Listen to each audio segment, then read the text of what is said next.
Isang kandila na parang may buntot paibaba pero malaki ang epekto. Yan ang hammer o hanging man. What is a hammer?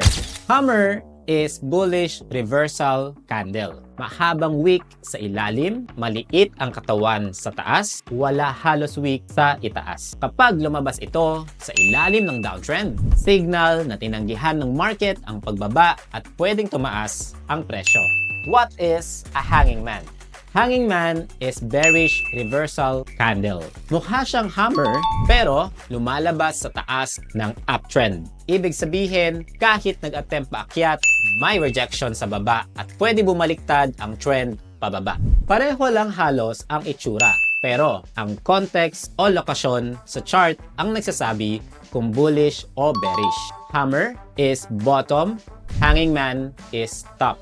Next, pag-uusapan naman natin ang opposite candle ng hammer at hanging man. Shooting star at inverted hammer. Paano sila nakakatulong sa spotting reversal sa taas ng trend? Click the link in the description para sa next video. Gusto mo bang i-master ang candle reading para hindi ka ma-fake out sa trades? Sumali sa aming free 3-day Forex Bootcamp with real chart walkthroughs at support from our trading community.